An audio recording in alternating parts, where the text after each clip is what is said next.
오순절 성령이 강림하신 이후 우리가 아는 대로 예루살렘에 최초의 교회가 세워졌습니다. 우리는 그걸 예루살렘 교회다라고 그렇게 이야기를 하는데요. 이 예루살렘 교회로부터 시작이 되어서 주의 복음이 예루살렘과 온 유대와 사마리아와 땅끝까지 이르게 되었습니다. 그래서 그 땅끝까지 이르렀기 때문에 오늘 우리에게도 이렇게 복음이 전하여졌고, 오늘 우리가 그렇게 동일한 믿음, 동일한 그런 신앙을 고백하면서 살아가고 있는 것 아니겠습니까? 바로 그것입니다. 가장 먼저 최초의 교회였던 예루살렘 교회에 전해진 복음은 다른 것이 아니었습니다. 그동안 유대인들이 계속해서 메시아의 오심을 기다리고 있었는데, 너희가 기다리던 그 메시아가 누구다? 예수다. 예수, 그가 너희가 그렇게 크게 기다리던 그 메시아이니 그 예수를 믿고 구원을 받으라 라는 그런 강조였던 것입니다. 그런 선포를 하니까 그 예루살렘에 있었던 많은 사람들이 회개를 하면서 그렇게 교회로 들어오게 되었죠. 그래서 3,000이 되고 5,000이 되고 막 그런 역사가 일어났습니다. 오늘날 우리의 용어로 표현한다면 예루살렘 교회에 복음이 이제 들어가고 그렇게 세워진 교회에서 복음을 선포함으로 말미암아 세례교인이 3,000명이 되고 5,000명이 되는 역사가 있었다라는 것 아니겠습니까? 바로 그것입니다. 이와 관련한 것이 사도행전 2장 40절에서 42절까지의 기록인데요, 제가 한번 봉독해 보도록 하겠습니다. 또 여러 말로 확증하며 권하여 이르되 너희가 이 패역한 세대에서 구원을 받으라 하니, 그 말을 받는 사람들은 세례를 받음에 이날의 신도의 수가 3,000이나 더하더라.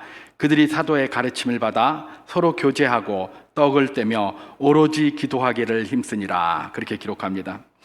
누가는 그렇게 시작된 예루살렘 교회의 세례교인들이 교회 생활을 어떻게 하고 있고 그들의 삶을 어떻게 하고 있었는지에 대한 굉장한 암시를 오늘 본문 우리가 읽은 이 사도행전 2장 42절에서 그렇게 이야기를 해주고 있는데요, 그 내용이 무엇입니까? 이들이 사도의 가르침을 받았다는 것과 그 다음에 교제하고 떡을 떼었다는 것과 그 다음에 오로지 기도하기에 힘썼다, 이 세 가지의 내용입니다. 여러분, 이제 오늘날 소위 교의학자들, 조직신학자들이라고 알려져 있죠. 그런 분들이 은혜의 방편이라고 구분하는 것이 있습니다. 그리스도인들에게 은혜의 방편, 은혜를 받기 위한 어떤 이 방법이 있는데, 그 방법이 뭐냐라고 이야기를 하는 것이 바로 세 개입니다. 그 세 개가 뭡니까? 말씀과 성례와 기도입니다. 은혜의 방편이 뭐라고요? 말씀, 성례, 기도, 그렇게 얘기를 하는데, 조직신학자들, 이 교의학자들이 구분한 은혜의 방편, 은혜를 받는 방법은 이 세 가지가 바로 초기, 최초의 교회인 예루살렘 교회에서 늘 그리스도인들이 그렇게 움직이던 방법과 굉장히 맥락을 같이 하고 있는 것을 보게 됩니다.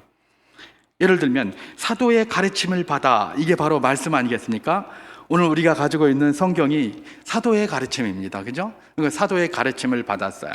성도들끼리 또 서로 떡을 뗐습니다. 이건 뭘 이야기를 합니까? 성례를 이야기합니다. 그죠? 그리고 오로지 기도하기에 힘썼다. 이게 뭡니까? 기도를 이야기하는 것 아니겠습니까? 그러니까 결국은 예루살렘 최초의 교회에서 행했던 그 많은 삶의 모습들이 다 모였다, 이 은혜의 방편 이 세 가지와 그 맥락을 같이 하고 있다는 것들을 볼 수가 있습니다. 이는 뒤집어서 이렇게 이야기를 하면 되겠습니까? 최초의 교회인 예루살렘 교회들은 은혜의 방편만으로 살았다. 되겠습니까?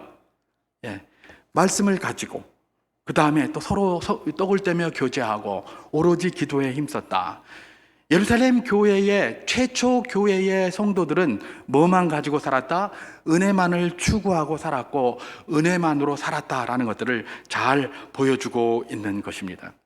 그런데 이 예루살렘 교회, 이 최초의 교회가 그 이후 오고 오는 모든 교회의 모델이 됩니다.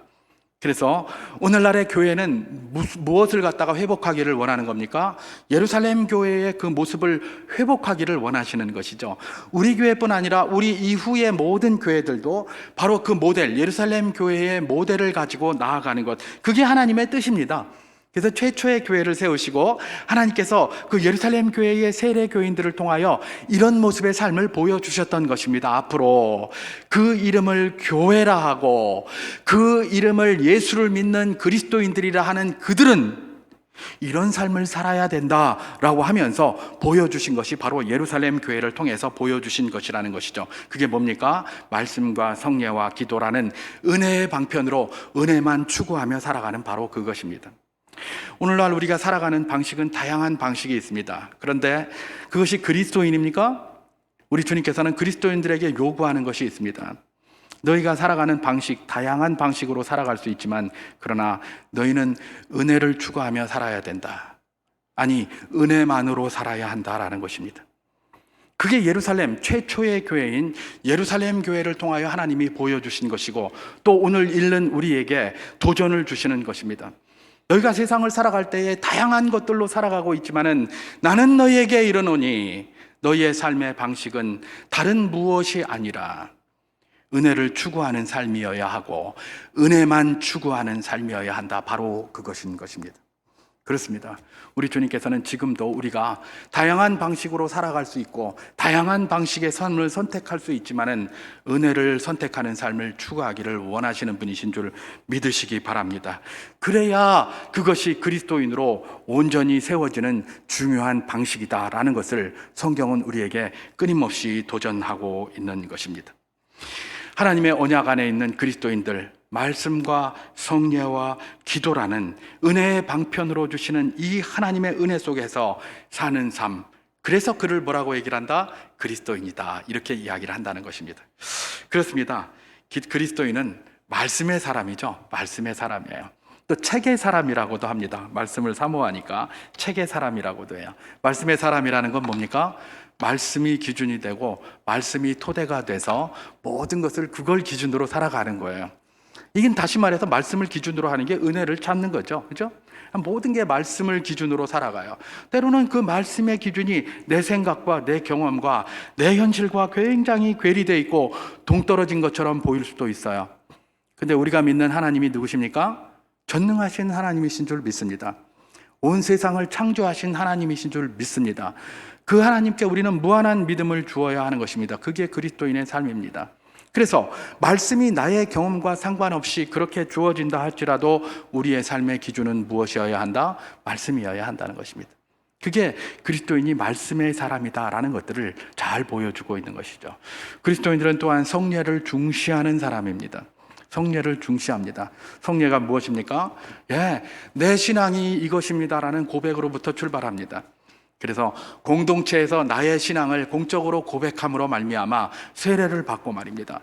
또 예수 그리스도의 살과 피를 상징하는 성찬을 통하여 주님께서 그 떡, 그 다음에 그 포도주의 위, 아래, 좌우 모든 곳에 영적으로 임재하셔서 우리에게 풍성하신 영적인 은혜와 능력을 베풀어 주시는 그 성례 말입니다. 그걸 그리스도인들은 금과 옥조로 생각을 하는 것이죠.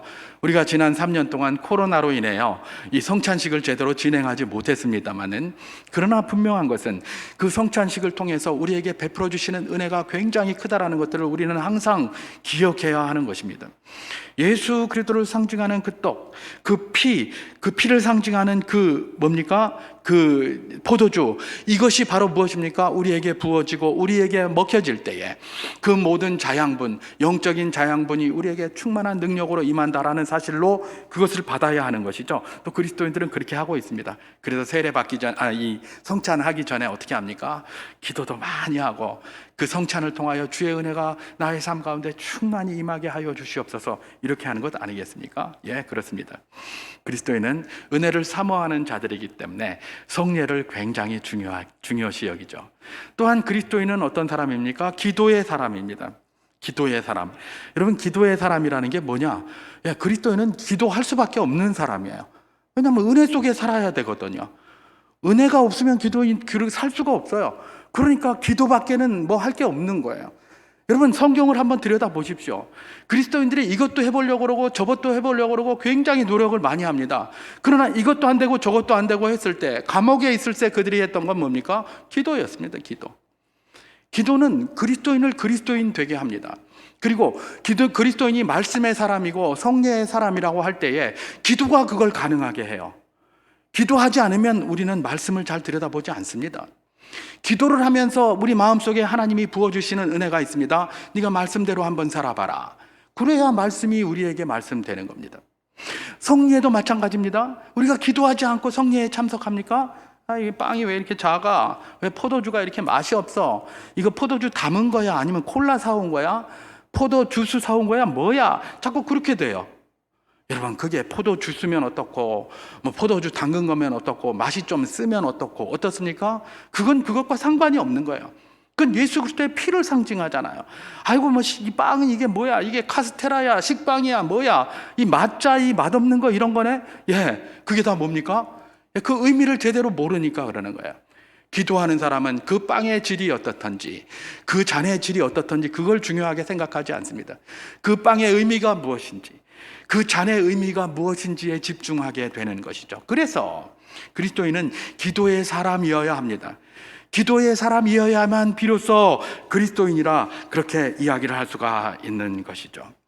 여러분, 최초의 교회인 예루살렘 교회, 그들에게 생업에 문제가 없었던 것은 아닙니다. 굉장히 많았어요. 그리고 일신상의 두려움이 없었던 평안한 사람들도 아니었어요. 일신상에 이런 두려움이 날마다 있는 사람들이었어요. 우리가 잘 아는 것처럼 초대 예루살렘 교회의 성도들은 그 사회의 하층민들이었어요. 하층민이라는 것은 언제 내가 밥을 먹을지도 몰라요. 하루 벌어 하루 먹는 사람들이었어요. 근데 그 사람들이 예루살렘 사회에서 고위층들로부터 박해받고 있는 나사렛 이단이라고 알려진 그 그리스도를 믿는 교회에 들어간다? 그러면 이건 뭐라고 판단할 수 있을까요? 그들 자신도 이 생업에 생계의 위험이 있다는 걸 알았고 목숨의 위협이 있다는 걸 알았어요. 그럼에도 불구하고 교회에 들어간 거예요. 성령께서 그들에게 부어주셨고, 그래서 그들이 교회에 들어가서 뭘 했던 겁니까? 그야말로 사도의 가르침을 받고 서로 함께 떡을 떼면서 오로지 기도에 힘썼던 것이죠. 은혜의 방편, 이들이 이렇게 했던 것들로 보았을 때에 교회라고 이름하는 모든 것은 뭐다? 은혜만을 사모하는 그런 집단이어야 한다는 것들을 잘 보여주고 있다는 것입니다. 저는 오늘 은혜의 방편인 이 세 가지 말씀, 성례, 기도 가운데 특별히 여타의 말씀과 성례를 그야말로 말씀되게 하고 성례되게 해서 은혜의 방편이 되게 할 수 있는 이 기도 말입니다. 이 기도, 특별히 오늘 본문과 관련해서 또 여전히 기도를 이야기를 하고 있는데 이 기도에 대해서 집중하면서 거기에 초점을 맞추고 오늘 메시지의 은혜를 잠깐 나눠보기를 원합니다. 오늘 이제 제가 메시지의 제목을 이제 붙인 게 여기 우리 주보에 나와 있는 게 좀 오타가 생겼습니다. 원래는 기도 콜론 해놓고 그리스도인의 삶 자체 이렇게 됐는데 이 기도 콜론이 빠졌어요. 그래서 뒤에 부분만 이렇게 있으니까 도대체 뭐가 기도 그리스도인의 삶 자체인가 라는 그런 의문이 들 수가 있는데 앞에 기도 콜론이고 빠졌습니다. 그래서 제가 이제 기도에 집중을 하면서 하기 위해서 콜론을 넣었는데 그게 조금 빠져서 좀 아쉬움이 있습니다만 어쨌든 기도가 그리스도인의 삶 자체다 이렇게 메시지를 붙인 것은 바로 이 기도에 집중하기 위해서 그렇게 한번 붙여 보았던 것입니다. 여러분, 기도는 그리스도인의 삶에 있어서 너무나 중요한 것입니다. 그래서 우리가 처음에 예수 믿었을 때를 한번 생각해 보시고 그때에 우리가 드렸던 기도를 한번 생각해 보시기 바랍니다. 처음 예수님을 마음에 영접하고 그리스도인으로서의 삶을 시작할 때에 우리는 그 이전의 삶들을 자꾸 이렇게 돌아보게 됩니다. 기도할 때마다 주마등같이 이전의 그런 삶들이 쭉 지나가요. 지나가면 뭡니까? 내가 그때 이렇게 살았구나. 이런 삶을 살았구나. 그때는 그게 맞는 줄 알았고 당연한 줄 알았고 그렇게 안 사는 게 바보인 줄 알았어요. 근데 기도를 하면서 예수 믿고 기도를 하다 보니까 주마등같이 지나가는데 그게 하나님 보시기에 아름답지 못한 것이었고 가증한 것이었어요. 그래서 우리가 하는 기도가 뭡니까? 회개의 기도를 합니다. 주님, 내가 이렇게 살았습니다. 나는 큰 소리 치면서 내가 잘했고 내가 멋지고 내가 쿨하고 내가 아싸리하고 이런 사람인 줄 알았는데 알고 봤더니 아싸리는커녕 뒤에 뭐 아무것도 아닌 이런 삶을 살았군요. 용서하여 주시옵소서.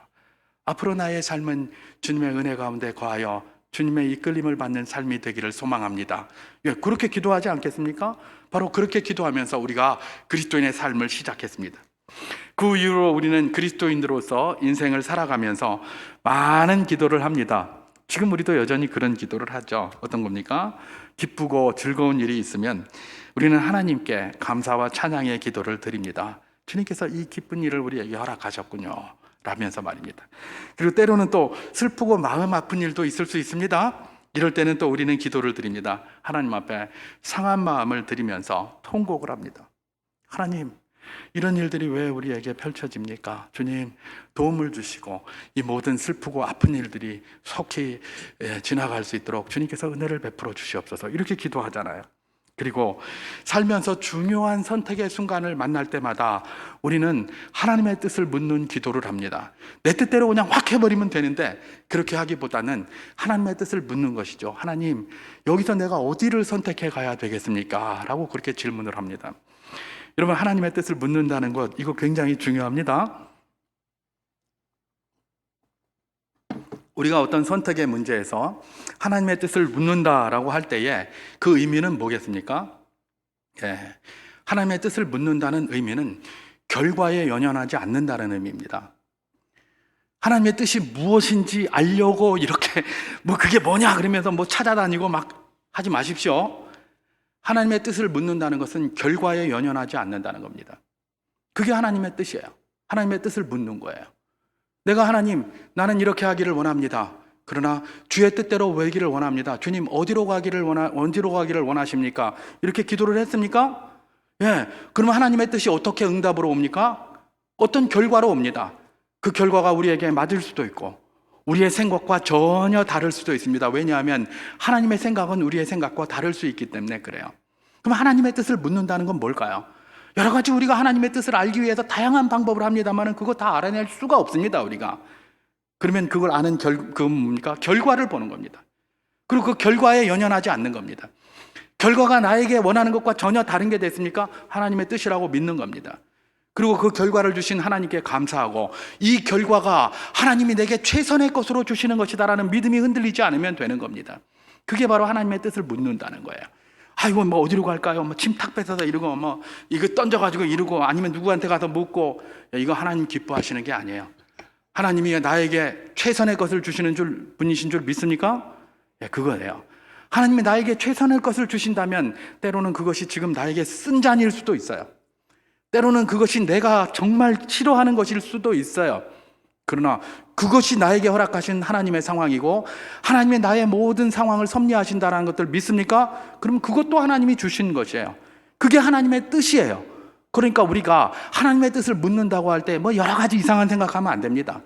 나의 주어진 모든 상황 속에 최선을 다하는 게 하나님을 믿는, 하나님의 뜻을 묻는 자의 삶이 되는 것입니다. 우리는 그렇게 기도하면서 이 인생을 또 살아가는 것이죠. 그리고 이제 후일에 우리의 삶을 마감할 때 우리는 또 어떤 기도를 드리게 됩니까? 지나온 삶을 되돌아보면서 지금까지 인도해 주신 하나님께 감사하면서 우리 예수님께서 십자가에서 그렇게 기도하신 것처럼 주여 나의 영혼을 주께 의탁하나이다, 이렇게 기도하면서 삶을 마치는 것 아니겠습니까? 이게 그리스도인의 삶이에요. 가만 보면 그리스도인들은 시작부터 끝날까지 계속해서 기도로 사는 것들을 볼 수가 있습니다. 그래서 기도를 뭐라고 표현할 수 있다? 그리스도인의 삶 자체다라고 표현할 수 있다는 겁니다. 기도는 그리스도인의 삶 자체입니다. 그렇기 때문에 기도에 대해서 기도를 정의할 때에 뭐라고 정의합니까? 기도는 영혼의 호흡이다 이렇게 정의하잖아요. 그죠? 맞아요. 기도가 영혼의 호흡이에요. 영적 호흡이에요. 왜냐하면 호흡을 쉬지 못하는 건 죽는 거잖아요. 그죠? 그러니까 삶 자체이기 때문에 그것을 호흡이라고 이야기를 하는 거예요. 그리고 또 기도를 뭐라고도 얘기를 합니까? 하나님과의 대화라고 그래요. 여러분, 사람은 사람과의 대화, 사람과의 관계도 굉장히 중요합니다만은 기도를 특별히 뭐라고 얘기를 한다? 하나님과의 대화, 하나님과의 관계예요. 사람과의 대화도 굉장히 중요한 것이고 살아있다는 증거예요. 그죠? 그러나 생명이신 하나님과 대화하지 않습니까? 영혼이 죽어 있는 거예요. 그죠? 그렇기 때문에 기도를 하나님과의 관계, 하나님과의 대화 이렇게 얘기를 하는 겁니다. 여러분, 기도는 그리스도인들의 삶 자체입니다. 그가 살아있습니까? 기도할 수밖에 없는 것이고 기도해야 된다는 것, 그것을 갖다가 성경이 지속적으로 이야기를 하고 있는 것이죠.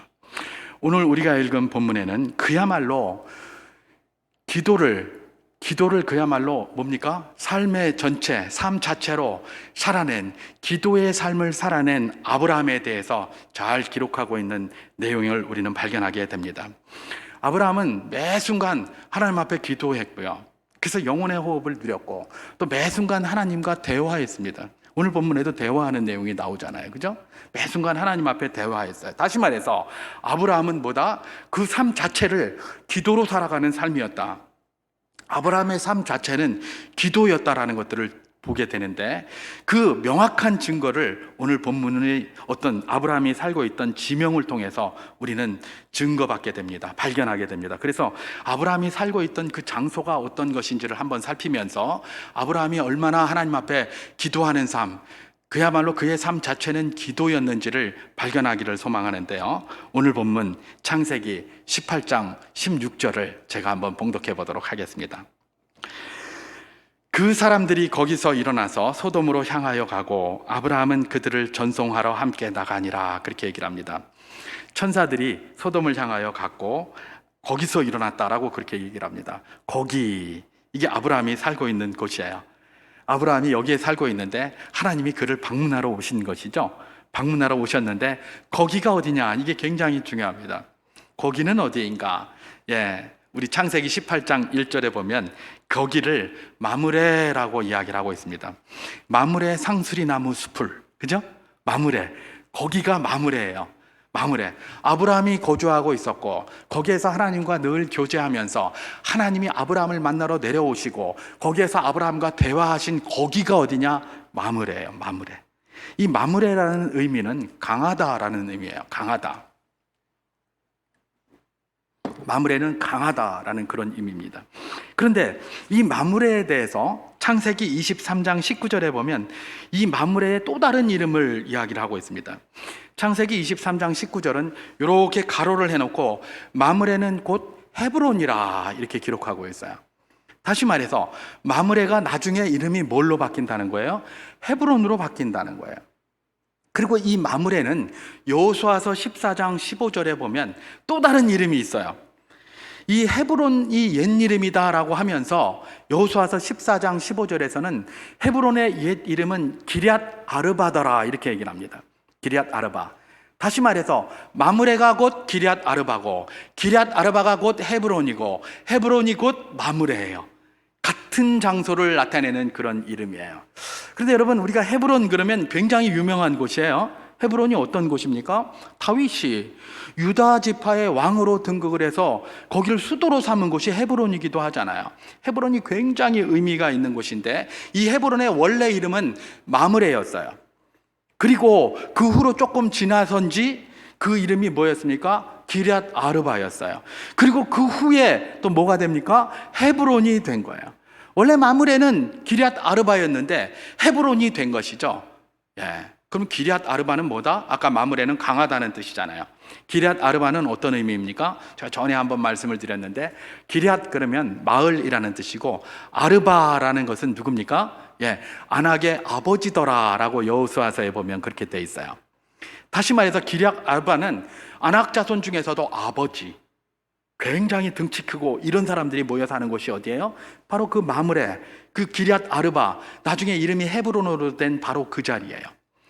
그래서 이 이스라엘 백성들이 출애굽해서 가나안에 입성하고 나서 이 땅을 분배를 받는데 헤브론, 그 기럇 아르바 지역은 아무 데도 안 가려고 그러는 거예요. 왜 안 가려고 그럴까요? 거기 기럇 아르바거든. 안악 자손 중에 제일 강한 자들이 거기 드글드글 모여 살거든. 마므레, 강하다는 이름도 마찬가지예요. 마므레거든. 굉장히 강하거든. 그러니까 다 못 가는 거예요. 그래서 주저주저 하고 일 때 갈렙이 여호수아에게 나가죠. 뭐라고 그럽니까? 가서 이 산지를 내가 해 주소서. 내가 지금 나이가 85세지만 이전과 다를 바 없이 힘도 건장하고, 그러니까 내가 원래 이 산지를 주겠다고 나에게 약속을 했으니까 내게 주십시오라고 했던 것이 바로 그 내용입니다. 원래 이 마므레는 뭡니까? 강한 땅이었고 기럇 아르바였어요. 이 안악 자손들 가운데 제일 강력한 자들이 거기 살면서 두려워서 떠는 그런 자리였다는 겁니다. 그런데 그런 자리가 나중에 이름이 뭐로 바뀌었다고요? 헤브론으로 바뀌었다는 겁니다. 헤브론은 의미가 뭐냐? 헤브론은 그 의미가 하나님과의 교제라는 의미를 갖고 있습니다. 원래 마므레였습니다. 그 지역은 원래 기럇 아르바였어요. 굉장히 강한 동네였고 강한 자들이 사는 동네였어요. 근데 그 동네가 뭐로 바뀐 겁니까? 하나님과 교제하는 헤브론으로 바뀐 거예요. 누가 그 이름을 바꿨을까요? 아브라함이 바꾼 겁니다. 아브라함이 그 강한 곳에서 그 기럇 아르바의 아낙 자손 중에 제일 강한 것만 드글드글하는 그곳에 들어가 살면서 거기서 하나님과 교제하고 하나님 앞에 기도의 삶을 날마다 실천하고 살아감으로 말미암아 그 땅이 이제는 뭐가 된 겁니까? 더 이상 마므레가 아니고 더 이상 기럇 아르바가 아니고 헤브론이 되었다는 것입니다.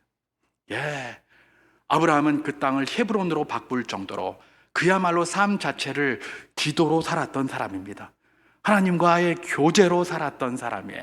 그래서 아브라함이 어떤 사람입니까? 하나님 보시기에 아름다운 자고 아브라함이 그야말로 복의 근원, 복의 통로로 하나님 앞에 그렇게 쓰임받은 자 된 것 아니겠습니까? 바로 그것입니다. 아브라함이 특별히 마므레 그리고 기럇 아르바와 같이 이런 엄청난 장막과 장벽과 두려움 가운데 살았기 때문에 오히려 더 하나님 앞에 기도했을지 모릅니다. 그렇잖아요. 인생이 술술 잘 풀리고 그러면 하나님 앞에 기도 잘 안 하잖아요. 여러분, 아브라함의 조카 롯을 보십시오. 소돔과 고모라에 가서 뭔가 잘 풀리는 것 같고 삐까뻔쩍하고 이러니까 기도했다는 내용이 거기 안 나오잖아요.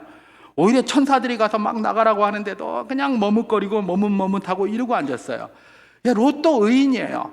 롯도 의인이지만 의인의 삶이 편안하고 소돔과 고모라의 삶이 되다 보니까 하나님 앞에 기도하지 않는 거예요.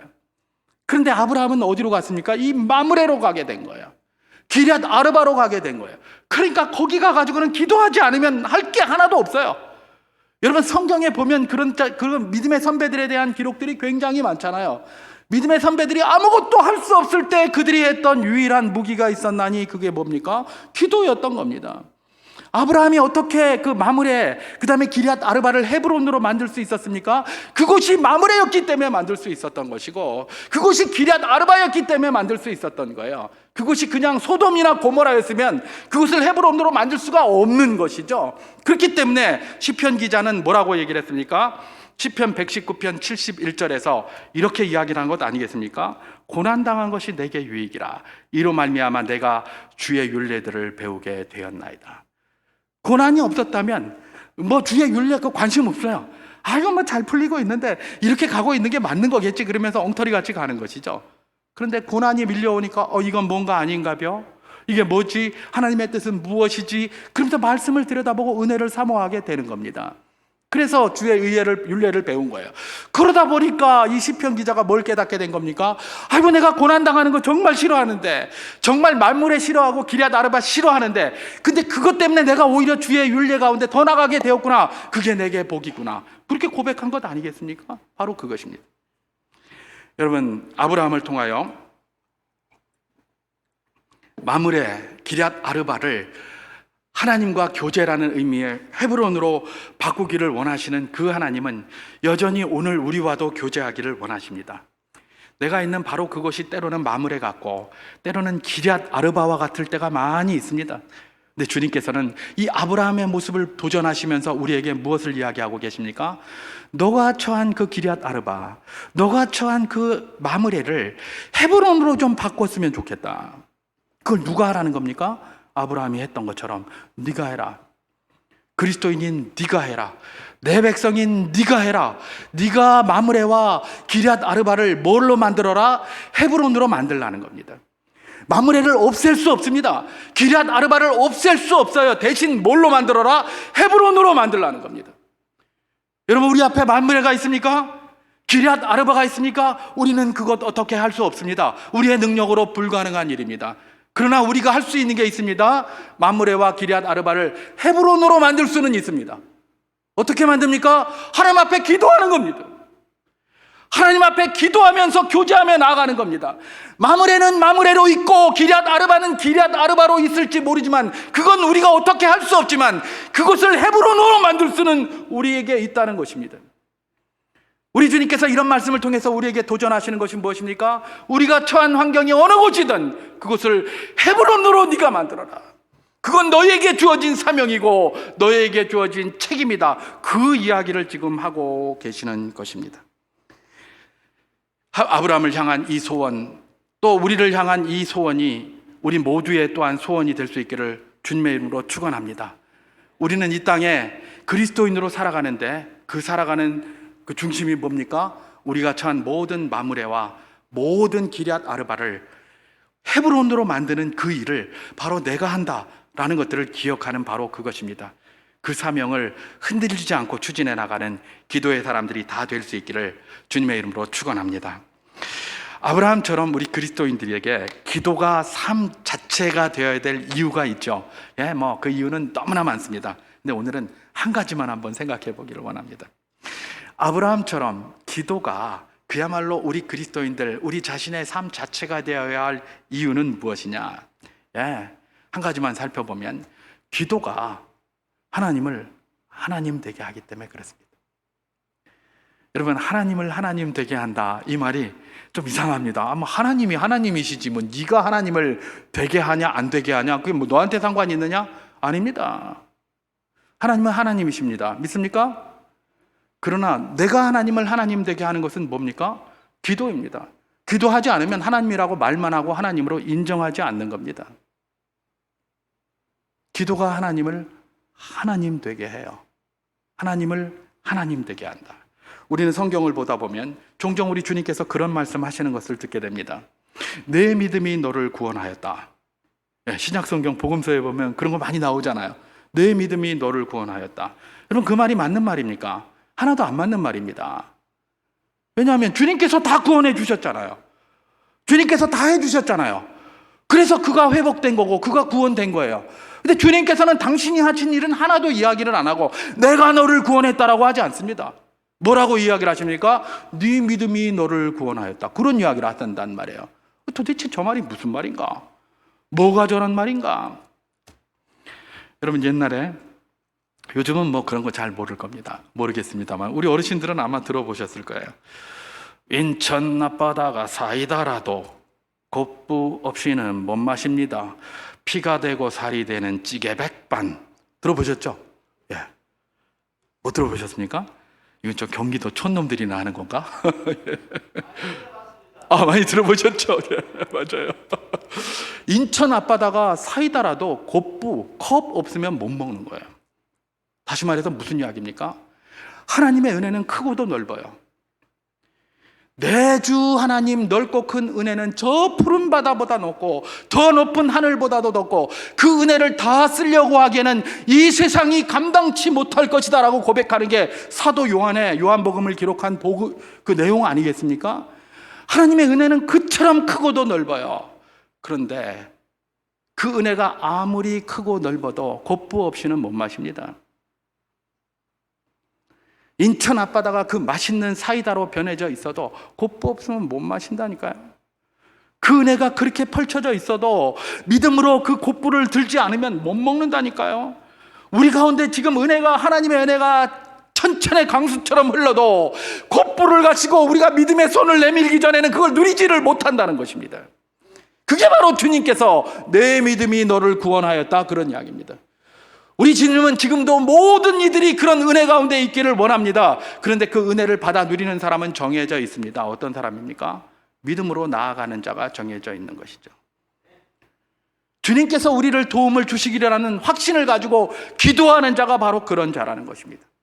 그런 자에게 하나님께서는 기도의 응답을 통하여 하나님의 놀라우신 은혜를 폭포수와 같이 부어주는 것이죠. 그래서 기도가 뭡니까? 기도가 하나님을 하나님 되게 한다는 것입니다. 여러분, 이건 세상에서도 이런 소리 합니다. 세상에서도. 여러분, 그리스 로마 신화 영화 같은 데 많이 나오잖아요. 그런데 보면 제우스 신 뭐 이렇게 나오는데 제우스 신이 갑자기 힘이 막 빠지고 막 그래요. 왜 힘이 빠진다고 그러죠? 인간들이 자기한테 기도하고 그래야 되는데 기도를 안 하는 겁니다, 인간들이. 그러니까 제우스가 힘이 빠져가지고 뭐 이러다가 그 뭐 아레스라는 그 지옥의 신 이런 것들한테 맨날 지고 이른단 말이에요. 인간이 기도를 먹고 큰다. 뭐 그게 이제 그 그리스 로마 신화, 일본 이런 데서 이야기하는 신화에서도 그런 이야기를 해요. 우리 하나님은 뭡니까? 당신이 하나님됨을 인정하는 우리 모두가 되기를 원하시는 것입니다. 우리가 하나님됨을 인정하는 게 뭡니까? 기도입니다. 기도. 아무리 입으로는 뭐 내 하나님 믿는다, 하나님 믿는다, 하나님의 능력을 믿는다 고백 맨날 해봐야 기도 안 하면 그거 다 거짓말입니다. 하나님 믿는다고 그래놓고 기도 안 합니까? 그럼 뭘 믿는 겁니까 도대체? 내 주먹을 믿는 거 아니에요? 내가 할 수 있다는 거 아니에요? 기도가 하나님을 하나님 되게 합니다. 그래서 우리 주님께서는 기도를 너무 기뻐하시는 거예요. 기도를 얼마나 기뻐하시는지 우리 주님께서는 사도 요한을 통하여 요한계시록 5장 7절 8절에서 이렇게 이야기를 하셨습니다. 제가 봉독하겠습니다.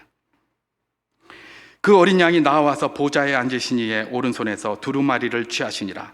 그 두루마리를 취하심에 네 생물과 24장로들이 그 어린 양 앞에 엎드려 각각 검은 고와 향이 가득한 금대접을 가졌으니 이 향은 성도의 기도들이다. 그렇게 기록합니다. 향기가 있는데 그 금대접에 있는 그 향기가 뭐다? 성도들의 기도라는 거예요. 여러분 레위기를 보면 하나님 앞에 제사 드리는 제사법이 쭉 기록되어져 있어요. 거기에서 번제, 태워서 드리는 그 번제를 이야기를 하면서 그런 말씀이 참 많이 나와요. 이것은 화제라, 여호와 앞에 향기로운 냄새니라, 그렇게 얘기를 해요. 하나님은 예배 받는 건 너무 좋아하세요. 예배의 향기예요. 그 향기가 뭐예요? 불고기 냄새예요.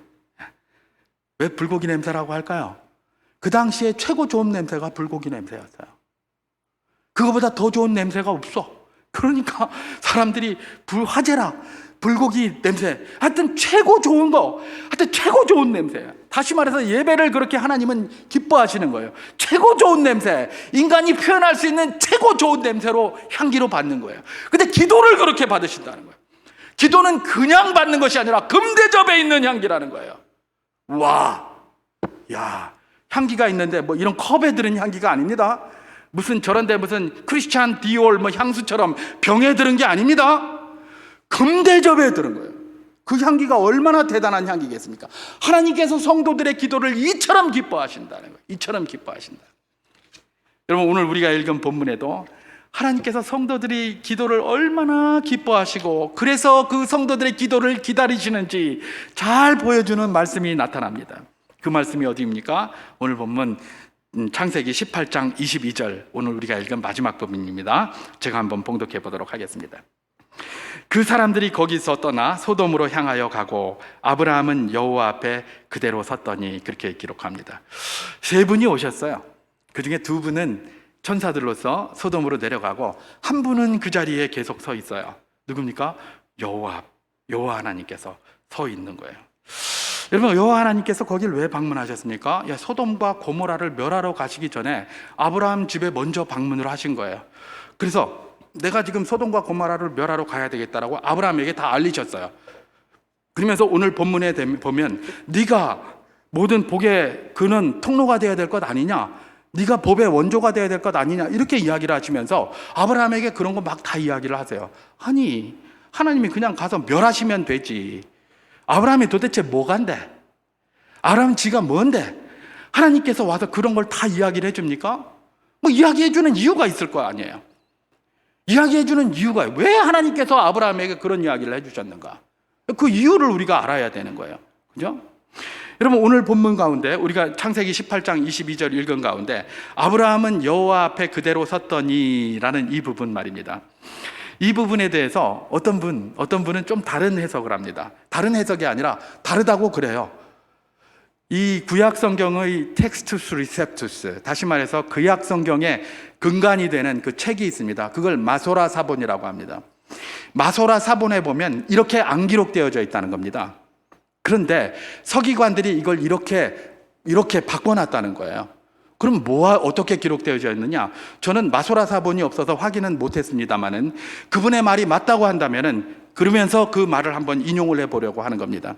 그분은 원래 마소라 사본에는 뭐라고 기록되어져 있냐면 여호와께서 아브라함 앞에 그대로 서 계시니라, 이렇게 돼 있다는 거예요. 여호와께서 아브라함 앞에 그대로 서 계시니라, 이렇게 돼 있대요. 근데 번역은 뭐예요? 아브라함은 여호와 앞에 그대로 섰더니, 이렇게 해놨다는 겁니다. 왜 그랬느냐?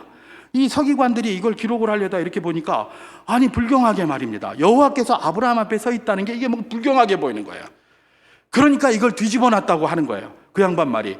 제가 마소라사본은 확인을 못 해봤기 때문에 잘 모르겠습니다만은 어쨌든 그 마소라사본에는 뭐라고 되어 있다고요? 여호와께서 아브라함 앞에 서 있다는 겁니다. 그러면 그 주석과 그 해석한 사람이 맞다고 전제한다면 도대체 하나님은 왜 아브라함 앞에 서 있었을까요?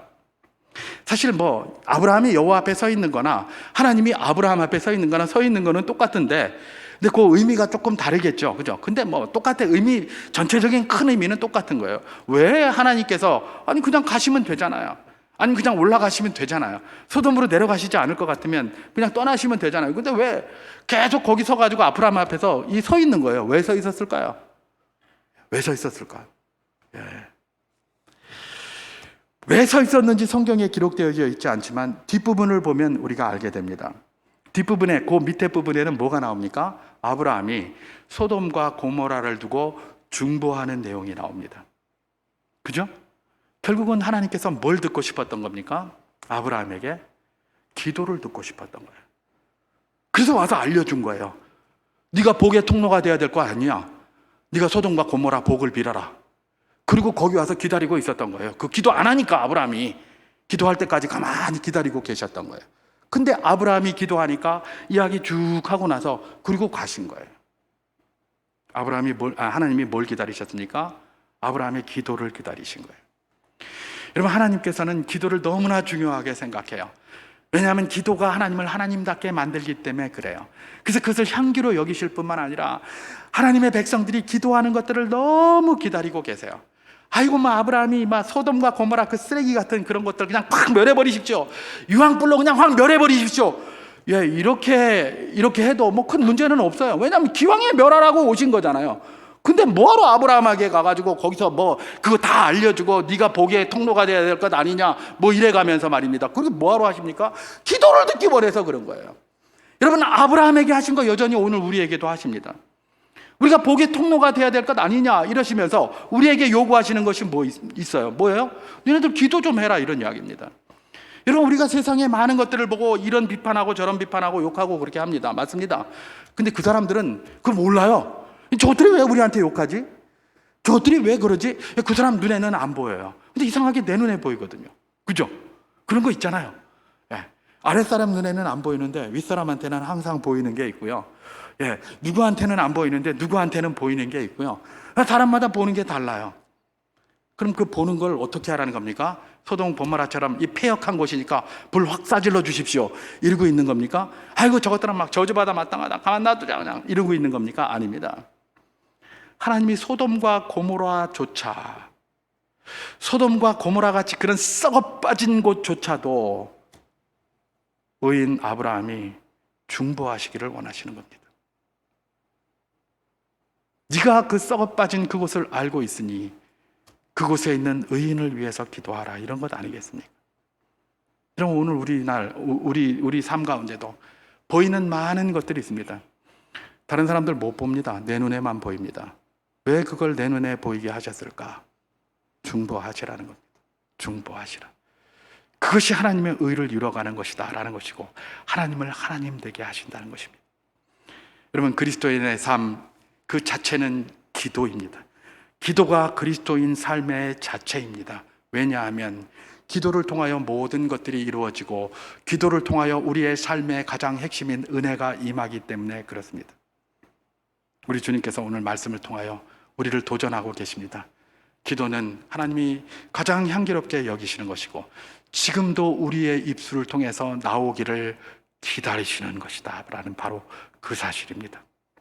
이 말씀이 우리에게 도전이 되어 우리 앞에 펼쳐져 있는 마므레와 같고 기럇 아르바와 같은 곳이 우리가 기도함으로 헤브론이 될 수 있기를 주님의 이름으로 축원합니다. 기도가 우리 삶의 기초요, 삶 자체라는 사실을 늘 기억하면서 아브라함처럼 주님과 교제하는 복된 복의 통로들 다 될 수 있기를 주님의 이름으로 축원합니다.